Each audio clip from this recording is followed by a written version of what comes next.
Morning. I'll try and keep this somewhat brief. Simply put, if you were watching last night, I say UK time last night, I was attempting to livestream Origami's route. YouTube liked none of it. Most of the scenes it showed, it flagged and it wasn't too keen on. And so doing the entirety of the route in any form of capacity really would not have worked out. It was really struggling to get anywhere. And eventually, unfortunately, I decided my best alternative is to do what you're seeing here, where I will briefly describe what happened in her event, go through what I think about it, and then what I'll do is I will be monitoring the comment section, so if anyone has any questions or wants to discuss anything with me, I will try and discuss it as best I can with you, because it's the only alternative I can think to really make, because this is an annoyingly shitty situation, but it is what it is. That being said, Origami's route wasn't as good as the first game's route. I'm going to say that straight up, but I wasn't really expecting it to be because it was so amazing last time. That being said, I did enjoy it for what it is, though.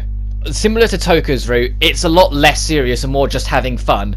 So you go through a variety of different circumstances, starting from before you even enter the VR. If you go to her with lunch, you instead go with her to the classroom.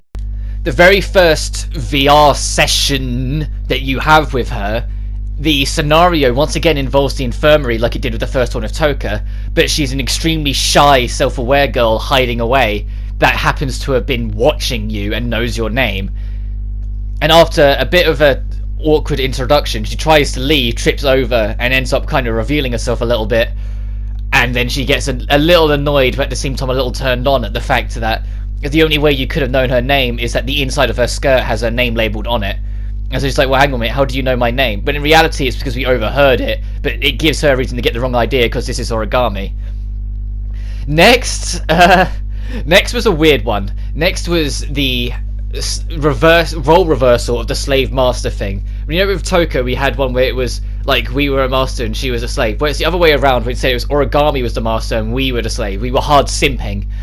Which was, it was funny. It didn't feel as like OTT as it was with Toka. Like with Toka, like you kind of notice I got a bit uncomfortable with it because I felt like it was way too much. It was way too over the top. But with Origami, it was it wasn't tame, but it was tamer. It was a lot more better managed and a lot more calm and collected, so it wasn't too bad. After that was the performer, where the setup was that we were a director for a hot new performer, and the new performer was Origami, and we had this really cute scene where we had to where we convinced her to smile. And after the events of the first game and what I've learned, just seeing her smile in any capacity just warms my heart. I love her to bits, and just seeing her smile in any sense is like, yeah, go girl, you do it. The fourth one, the last proper one before it gets more serious, because Maria alters everything and makes it more definitive, is she is a shrine maiden, and you go to a shrine, the same shrine that one of the fake Kurumis was using as a resting point in the first game, and you go to pray there to get past your exams, to find out that Origami was secretly praying that you'd come back, which was overriding your one. So you kept on failing, so he was failing his entrance exam because of Origami wishing to see him again and praying to see him again, and her prayer was getting answered over his, so he'd have to come back and pray again. And I got a chuckle out of me. That one was really sweet as well, because that was once again we got to see her smile, and I can't say it enough times, but if everything that happens to her, seeing her smile, fake or not, is beautiful. It is lovely to see. And we had to do this ridiculous, like, really OTT ritual to get into it. But then after that, you get into the real dating life with her. And instead of doing the whole thing the first game did, which is the full circle effect of the life lost working back round to life gained, instead more focused on quelling her urges, or trying to at least find a middle ground, which is what they end up doing. Origami's extreme urges that she has towards Shido is not something they're ever going to get rid of. And at least that's what that path implies. So instead of trying to, they try and find a middle ground where it's like, okay, instead of stealing my gym clothes and sniffing that each time, you can just snuggle with me and breathe in my essence as I'm holding you, sort of thing. So that's the middle ground we'll go with there. She still gets a little carried away at moments. Like at one point she licks Shido's nipple, which was a bit like, okay. Even if they kind of censored it in the PS4 version. Like, Shido still wears a shirt, but I've seen the original artwork. He's not supposed to be wearing a shirt.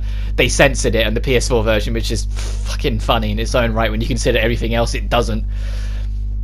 But yeah, that was censored, but she can't get over her urges, and even in the post-credit scene, there's a point where she straight up just completely strips naked, and it's literally just her hands covering her bits, essentially. And she's just like, come on, now's the time. And when Shido goes to lean in, she just puts a shirt over her and just says, yeah, one step at a time. We're getting there. We will do that, just not yet. Which I think is as nice as you're gonna get. It's a sort of, we're going to do what Shido wants, but at the same time do what Origami wants, and not have it be too extreme that one has to cave in for the other. They're both going to meet the middle ground, making it a very smooth and nice journey and a kind of fun one, but at the same time nowhere near as investing as the last game, which I know is the point, because this game doesn't seem to be taking itself anywhere near as seriously, so it is what it is. But I did enjoy it for what it is, and I did want to give a piece just talking about it, at least because of everything that went on.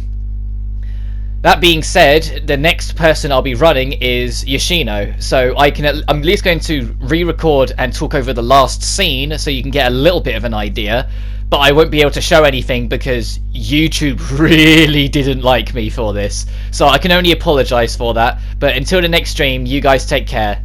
See yous. Shido, why did you bring me here? Remember when you took me here? I thought it'd make for a perfect getaway. Perfect? Yup, I don't think I can contain myself. I stared deep into Origami's eyes. She blushed a little, perhaps feeling demure. From what? Origami, I love you. I love you. I'd never put it into words before. I didn't know what love was. At least I never believed it myself, but now I can say for sure I know this feeling is love. How you keep me on my toes, how you challenge me, how I surprise you, how you make me laugh, how you frustrate me, I love it all. How I want you and how you want me, I love how you love me. I want to be with you until the end of time, as sure as sun rises and falls and becomes morning once more, to be together forever. Shido, I'm sorry. Huh? That's not what I mean. I thought I would be the first to say it, but with how things turned out today, you said it before me. Oh, you scared me. I thought that was almost a rejection, but it's okay to let me take the lead. That may be true. Then, let me say it again. I want to be with you forever. Okay. Origami's eyes sparkled above her quivering lips, and she nodded quietly. No words needed to be said. I took her into my soft embrace. Beneath the sunset, our shadows became one.